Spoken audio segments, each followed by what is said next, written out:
안녕하십니까. 매의 눈으로 세상의 흐름 읽어드리는 와이타임스 정세 분석의 추부길입니다. 미국이 중국을 본격적으로 압박하기 위한 인도태평양 지역의 경제적 틀 구성에 착수를 했습니다. 한마디로 이 중국 경제를 완전히 압박하는 경제적 기구를 만들어서 더 이상 중국이 경제를 무기로 해가지고 주변 국가들을 위협하지 못하도록 하겠다. 이런 구상이 담겨 있습니다.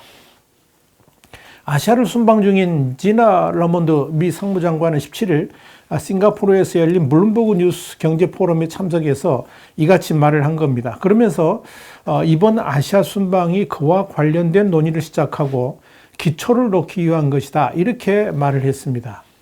러몬드 장관은 이어서 우리는 내년 초에 드디어 이 지역에서 적절한 경제적 틀이 만들어지는 보다 공식적인 과정을 시작할 것 같다. 그러면서 그 공식적인 과정이란 협정을 의미한다라고 밝혔습니다. 러몬드 상무장관은 또한 인도태평양 경제적 틀이 중국을 직접 겨냥한 것은 아니다라고 말을 했습니다.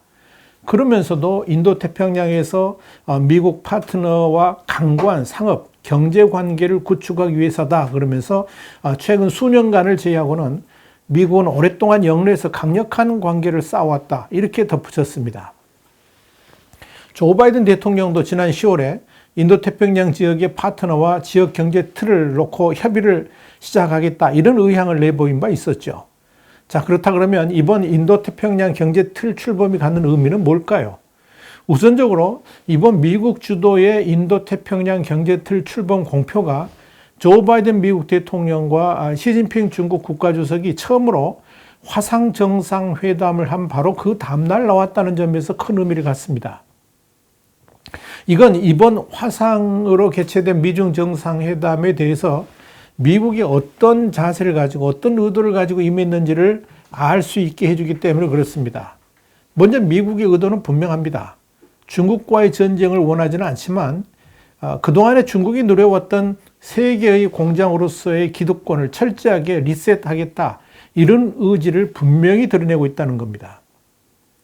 그 일환으로 12월에는 민주주의를 위한 정상회의도 개최하고 또 내년에는 세계의 공장 역할을 해왔던 중국의 입지를 본격적으로 위축시킬 새로운 경제 공동체도 만들겠다 하는 겁니다.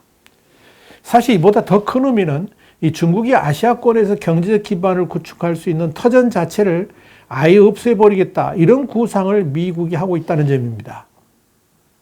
이건 이 중국이 주도해가지고 시작했던 영내 포괄적 경제 동반자 협정, 이걸 RCEP라고 그러죠. 이 RCEP가 내년부터 발효되게 되는데 여기에 대한 사실상의 무력화 의미도 가지고 있는 것으로 보입니다. 한국, 일본, 중국과 아세안, 그러니까 동남아시아 국가연합을 아세안이라고 그러죠. 이 아세안 국가들이 참가하는 RCEP는 관세 감축 수준이 아주 낮습니다. 그리고 단계적으로 느리게 진행된다는 측면에서 느슨한 FTA에 해당됩니다. 그러니까 즉각적으로 이 RCEP가 발효가 됨으로 인해 가지고 경제적인 유체가 바뀐다 이런 건 아니란 거죠. 이 RCEP에 참여하는 국가는 총 15개 나라인데 이들 국가의 무역 규모는 전 세계 교역량의 31.9%에 해당되는 한 5조 6천억 달러, 그러니까 우리나라 돈 하면 6,656조 원 정도에 달합니다. 국내 총생산, 그러니까 GDP 규모 역시 전 세계 30%를 차지하는 26조 달러, 한 3경 555조 원 정도 됩니다. 이와 견줄 수 있는 또 하나의 협정이 있죠. 그것이 바로 포괄적, 점진적 환태평양 경제 동반자 협정. 이걸 영어로는 줄여서 CPTPP라고 이렇게 부릅니다. 이건 원래 미국이 주도를 해가지고 진행했던 환태평양 경제 동반자 협정. 이걸 TPP라고 그러는데 이 TPP에서 2017년 미국이 탈퇴를 하니까 일본, 호주, 멕시코 같은 나머지 11개 나라가 2018년 12월 30일 출범시킨 이 협의체입니다. 이 중국은 과거 이 TPP가 미국 주도로 이루어졌기 때문에 이게 중국을 고립시키는 수단이라고 이렇게 보면서 경계를 했었죠. 그런데 지난 9월 16일 전격 가입 신청을 한 겁니다. 일본은 미국 측에 이 CPTPP에 재가입하기를 원해왔지만 미국은 일정한 거리두기를 해왔습니다. 러몬드 장관도 이날 인도태평양 지역 내 많은 이들이 미국이 다시 이 포괄적 점진적 환태평양 경제동반협정 그러니까 CPTPP에 재가입하기를 원하고 있지만 다양한 이유 때문에 그건 당장 일어나지 않을 것이다 라고 분명하게 선을 딱 그었습니다. 그런데 미국이 집중적인 관심을 보이는 부분은 뭐냐면 바로 이 CPTPP에 대만이 가입 신청을 하니까 곧바로 중국도 가입 의사를 밝혔다는 점입니다. 만약 CPTPP에 중국이 가입하게 되면 경제 규모가 큰 중국이 RCEP하고 CPTPP를 통해서 아시아권 경제권에 깊숙이 파고들어서 결국 이 권역의 경제를 좌지우지할 수 있게 될 것으로 판단합니다. 자, 이렇게 되면 미국이 구상하고 있는 세계의 공장으로서의 중국으로부터 엑시트하겠다 하는 구상도 차질이 생길 수밖에 없겠죠. 자, 이런 관점에서 이날 러몬드 장관의 발언은 이 인도태평양 지역 내 경제 부분에서 중국을 견제하려는 의도를 드러낸 것이 아니냐 이런 해석이 나왔던 겁니다. 로이터 통신도 이 러몬드 장관의 발언을 전하면서 중국이 지난 9월 CPTPP 가입을 신청한 점을 거론했습니다. 특히 이 러몬드 장관의 발언은 바이든 대통령이 지난 13일 화상으로 열린 제28차 아시아 태평양 경제협력 전역의 APEC 정상회의에서 인도 태평양에서의 미국의 경제적 관여를 심화하겠다라고 천명했던 구상의 구체화된 아젠다라는 점에서 미국이 구상하는 인도 태평양 경제 공동체의 실체를 드러냈다고 보면 좋을 겁니다. 백악관도 이와 관련해 가지고 바이든 대통령이 10월 미국 동아시아 정상회의에서 인도 태평양의 경제적 틀 개발을 이 파트너들과 모색하기로 한 바 있다라고 부연 설명을 했습니다. 아무리 러몬드 장관이 이 경제적 틀 착수가 중국을 겨냥한 것은 아니다라고 해명을 하고 있지만 이건 어디까지나 외교적인 발언일 뿐이고 분명하게 이런 새로운 경제적 틀의 가치가 중국을 겨냥하고 있다는 것은 분명히 보입니다. 사실 이 러몬드 장관의 인도태평양 경제 틀에 대한 구상은 이미 일본 측하고 논의가 구체적으로 진행된 것을 보입니다. 지나 러몬드 미국 상무장관은 지난 15일 도쿄에서 하기우다 고이치 경제산업상과 회담을 통해서 첨단 기술과 인프라 개발 등에서 양국 협력을 강화하기 위해서 미국과 일본 간의 상무, 산업 파트너십, 이거 JUCIP라고 그러는데 이것을 설립하기로 합의를 한 바 있습니다. 미국 상무부와 일본 경산성이 참여하는 JUCIP는 양국의 산업 경쟁력 및 공급망 강화, 그리고 기후변화 대응, 자유롭고 공정한 경제 질서의 유지 등을 목표로 한다. 이렇게 밝히고 있습니다. 그리고 이틀 후인 17일에는 미국과 일본이 중국에 대항하기 위해서 양자 통상협력 협의체를 새로 설치하기로 해서 주목을 끌고 있는 겁니다. 캐서린 타임 미국 무역대표부, 그러니까 USTR이죠. 이 USTR 대표하고 하기우다 고이치 일본 경제산업상은 이날 도쿄에서 열린 이 회담을 통해서 미일 통상협력 틀을 설치하기로 했다. 이렇게 밝혔습니다. 새롭게 가동하게 될 미일 통상협의체는 미일 공통의 글로벌 어젠다, 그리고 인도태평양 지역에서의 협력, 또 미국과 일본 양국의 통상협력을 다루게 될 것이다. 이렇게 니케이, 그러니까 니혼게이 신문이 경제산업상의 발표를 인용해서 보도를 했습니다. 이 미일 통상협의체는 일본 경산성과 애무성, 그리고 미국의 USTR의 국장급이 참여하게 되고요. 내년 초에 첫 회의가 열릴 예정입니다.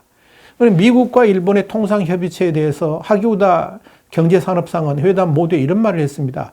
자유민주주의라는 가치관을 공유하는 일본과 미국이 경제적인 연대를 강화하는 게 중요하다고 밝힌 겁니다. 또 미국 측의 타이 대표는 이 미국과 일본에는 정말로 중요한 문제이기 때문에 계속 협의하고 싶다. 이렇게 밝혔습니다. 자, 미국과 일본 양국 대표 간의 발언에 왜 미국과 일본 간의 새로운 통상협의체를 시작하는지 그 속내가 오롯이 담겨 있다. 이렇게 보시면 되겠습니다. 이와 관련해 가지고 일본의 교도통신도 중국에 대한 대항을 염두에 두고 국내 산업에 대한 과도한 보조금 같은 제3국에 의한 불공정 무역 관행의 시정을 의제로 다룰 것이다 라고 설명을 했습니다. 니케이도 두 사람은 중국 정부에 의한 이 산업 보조금 등의 시장의 공정한 경쟁을 왜곡하는 무역 관행을 염두에 두고 미국과 일본이 보조를 맞춰 대항하는 것의 중요성을 확인했다라고 전했습니다.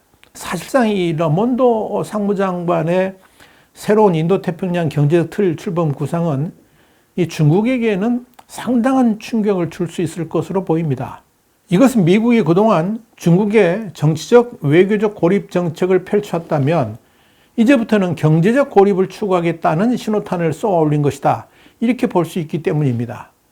특히 미국이 유럽을 포함하는 글로벌한 중국 경제기구가 아니라 우선적으로 인도태평양 지역의 새로운 경제적 틀을 먼저 출범시키는 것에 대해서 중국은 적잖이 당황하고 있을 것으로 보입니다. 어찌 보면 중국의 본거지고 앞마당을 전격적으로 미국이 치고 들어왔기 때문에 그런 거죠.